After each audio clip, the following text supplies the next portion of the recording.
Hello, and welcome to another episode of Vinyl Riffs with Sean Gaillard. This is Sean Gaillard, and I'm so happy that you are joining me for another episode of Vinyl Riffs. It is the day after Record Store Day, and as I'm recording this, and if you are a proud and unabashed vinyl geek like me, you are probably this is like your birthday party. This is your bar mitzvah. This is the morning of Christmas when you got all of your gifts and all of your treasures and you are now in enjoying them and playing with them and literally spinning some new and special releases or used copies of some cherished classics. And the great thing about Record Store Day is that you have a slew of special limited releases, and then there is a communal experience that comes from that. So I'm excited to drop the needle on some music that is close to my heart. And for future and upcoming episodes of Vinyl Riffs with Sean Gaillard, I will be sharing a little bit of my haul. And the first bit that I want to share from that haul is a very special limited Record Store Day release. Now, Record Store Day, for those of you who do celebrate, has been going on probably about roughly 18 years or so, and it's a it is evolved into being a biannual event, and usually there is a record store day around springtime, and then another record store day around Black Friday in November. And what's cool about this is the fact that now I know there's probably some controversy and some conflict about the special releases and those things, but I truly appreciate them, and I value the love and the care and the detail that is put into these kind of special limited releases that you never see again, or they may come up on eBay, or they may come up in a used bin, or sometimes the record company will have some extra copies that they will kind of unleash, and you can order them for a limited amount of time. So this particular release that I want to share with you is a really special anniversary double shot, if you will, coming from the archives of the jazz pianist, the maestro, the just the genius of Vince Guaraldi. And Vince Guaraldi, I've talked about on this podcast before. I've blogged about him. Vince Guaraldi is basically responsible for those of us that grew up either in the '60s or the '70s. He is part of the soundtrack of our lives, and he of course scored all of those just wonderful original Charlie Brown animated specials that were first aired on CBS, starting, of course, in 1965 with a Charlie Brown Christmas, which has gone on to be a holiday classic.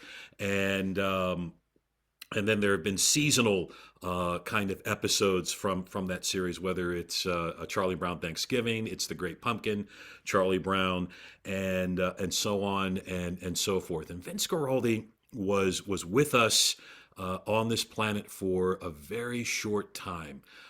He died at the very young age of 47 due to a heart attack, and he gosh, he's given us so much in such a short period of time. And in fact, this year, 2026, is the 75th anniversary of the debut of Vince Guaraldi's recorded work. So it's kind of a special year this year. And this particular double play is, and here I'm holding up the kind of the back cover here for a reason, is a double shot from two cherished animated Peanuts specials. One being It's Arbor Day, Charlie Brown, and I remember seeing that as a very young 6 year old, and that was the thing when, this is before the days of YouTube and streaming, and even VCRs. Growing up in the '70s, pre-cable, pre DVDs and VHS, when something was on TV, it was an event, and you were lucky if you caught the repeat of that or the rerun of that. And in some cases, a lot of these specials didn't always rerun. Little nod to one of the characters that's debuted in It's Arbor Day, Charlie Brown rerun, the younger brother of Linus and Lucy. And It's Arbor Day, Charlie Brown turned out to be in 1976 the final animated television score that Vince Guaraldi gave us before his untimely death. And in fact, the day that he finished recording It's Arbor Day, Charlie Brown, is he died later that evening. So tragic and such a tremendous loss, to music, to his creative partners, his bandmates, and most importantly, his family. Arbor Day, was has kind of been superseded by Earth Day, and that was the day, and I remember this, that you planted a tree. This was a day that we celebrated the beauty of nature and our planet, and doing our best to support Mother Earth, right, and to take care of our home, and typically communities and schools would plant a tree on Arbor Day, and it's kind of the timing of this, with it being Record Store Day yesterday. Earth Day is right around the corner. And then the other, kind of the other album here is Charlie Brown's All Stars, which is a 1966 animated special. And, of course, both episodes deal with baseball, and we are in the middle of baseball season as we speak. So the timeliness is so fortuitous, and again, that's kind of the beauty of these specials.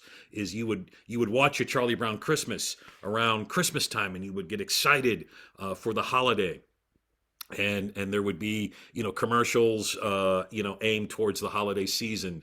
Of course, the Dolly Madison snack cakes as well. They were a sponsor of the Charlie Brown specials back in the day. Zingers, right? The Zinger Zapper. Remember that guy, Snoopy? But what I love about these particular recent releases from the Guaraldi recorded canon is they come from the production team of Lee Mendelson Productions. Now, that name may not ring a bell, but if you've seen a Charlie Brown special, then you have seen the beautiful handprint of Lee Mendelson, who produced all of the original Charlie Brown specials, and his sons have kind of carried on that legacy by putting together and crafting these just lovingly produced and detailed releases. And I'm so excited that and they've had a great partnership with Record Store Day, and every Record Store Day, probably within the last, I don't know, 4 to 5 years, give or take, there's been a special Peanuts release from Lee Mendelson Productions, and they're made with a lot of care. And as you can see here, I'll take out the first record. It's Arbor Day, Charlie Brown. You've got the baseball clear vinyl. It's a 45, and you just got these just wonderful cues. Musical cues from Vince Guaraldi. He is supported on the Arbor Day soundtrack with Seward McCain, his longtime bass player, who actually was with him the night of his final performance and the night that he passed away, along with Jim Zimmerman on drums. And Guaraldi is doing a mixture of piano, electric piano, and then, of course, an early precursor to the synthesizer, the ARP string ensemble, which gives it a little bit of kind of electronic orchestration throughout. And there are some great tunes on here, and many of these themes are recurring themes throughout Guaraldi's Charlie Brown recorded works, and probably the one to me that really hits home, which I just feel should be a standard, and that is "Rain, Rain, Go Away," which is just so emotive, so melodic, lyrical.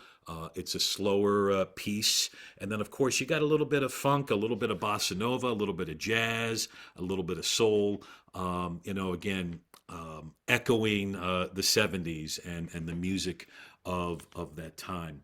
Charlie Brown's All Stars is another kind of hidden gem, and what's cool about this particular record is, in addition to, you've got Arbor Day with the clear vinyl and the baseball label there. Put that there.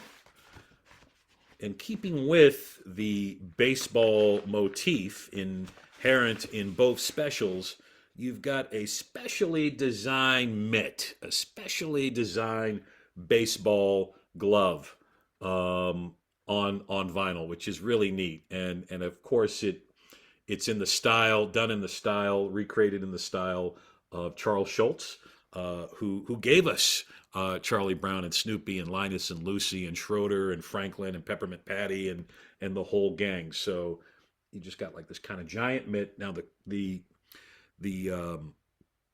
interesting thing about this particular score is it's only 8 minutes in length, and that's because the Mendelson brothers have not located the original master sessions for that. So if you might want to check your attic or your garage or what have you, and maybe track those down. You've got just a wonderful liner notes package, and as most of you know, I am a liner notes geek. I love the thought and care that's put into this particular liner notes package. And as you can see, you've got just detailed essays. So the scholar in me, the writer in me, loves to kind of pore over these details and check them out. Probably one of the last pictures of Vince Guaraldi taken by his bandmate Seward McCain.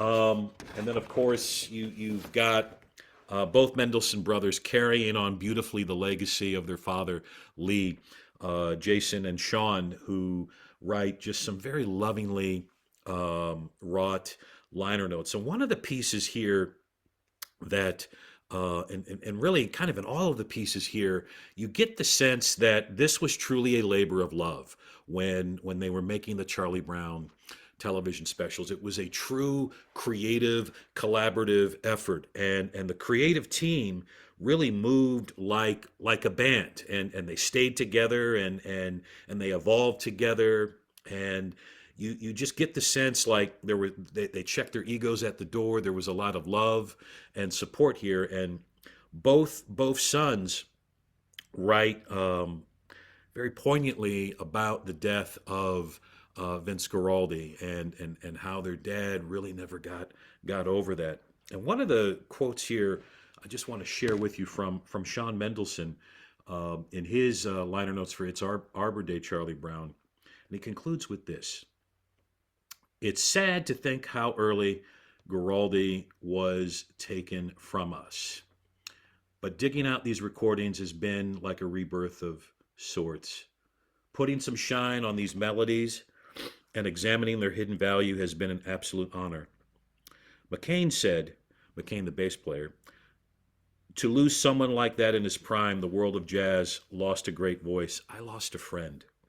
It was a difficult adjustment for me to not have him in my life. I dreamt about him for many years and thought he was alive for a long time. He had a strong impact on me as a person. He was very decent to me. I played with him for so long, and it was a privilege. If he were still alive, I'd be happy to still play with him." And then Sean concludes here: "My dad, Peanuts producer Lee Mendelson, worked with Bill Melendez. He was the animator. Charles Schultz and Vince Guaraldi for the duration of their lifespans. What a gift to be able to stay loyal and comfortable with your creative partners while building such a profound legacy. McCain's take on that, and I quote, "Everyone from the animators clear to the top was talented. People liked your dad and liked to work with him. That's the best way it works. When people are happy, the result is successful, and it stays successful." And you just get that sense of that kind of camaraderie, that creative collaboration evident, in the specials and then also in the grooves and the beats of the music. You also have liner notes from Vince Guaraldi biographer Derek Bang, and he provides some kind of historical and musical context. I highly recommend. If you are a fan of Vince Guaraldi and want to learn more about his life, this comprehensive biography, Vince Guaraldi at the Piano, second edition, by the way, I highly recommend if you want to take a deep dive into the world of Guaraldi and his work and learning about just the love that this man emanated through his music. I highly recommend, if you can track this down, or track down any Lee Mendelson production release. It is definitely worth the price of admission from the love and care that has been put into mastering and remastering and tracking down the kind of the core foundation of the music. Very thankful for Record Store Day championing artists like Vince Guaraldi, who sometimes get lost in the translation of so much noise. And speaking of noise in a world right now that is noisy and there's a lot of negativity going on, we always have music, and we always have that kind of divine universal salve that when we drop the needle on a piece of vinyl, whether it's Vince Guaraldi or whomever you love, that it gives us renewal and gives us a sense that all is right with the world. The thing about Charlie Brown and his character and the Peanuts gang is there's a great deal of humanity that's evident in the story of Charlie Brown, and Charlie Brown is very much a human character. He's like us. We identify with him. We know that even though Lucy is going to steal the football away as he tries to place a kick, and he's going to fall, and we have a little bit of laugh, and or we have a little bit of sadness as well, that Charlie Brown is going to get up and persevere and still be faithful and loyal to the people that he loves and to the planet and to our humanity. So that's kind of my rendering of this great Record Store release. Thanks again to Lee Mendelson Productions. Thanks again to Jason and Sean Mendelson for putting together just a beautifully wrought package of very much human music that comes from Guaraldi's soul. And even though we are amidst the 50th anniversary of his passing, Guaraldi's legacy, musical legacy, and the imprint that he has put on recorded sound has touched our lives and touched our humanity, and that legacy will continue on and on and on as the beat goes on and as we continue to drop needles on these cherished pieces of music.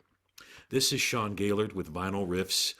I am so glad that you tuned in. Remember to keep spinning, keep believing, keep persevering like Charlie Brown, and don't forget that the world is better because of your dreams and your voice and your insights and your perseverance. And the world needs your dreams, and you help make the world a better place. Thanks again for tuning in. I hope to catch you on the flip side.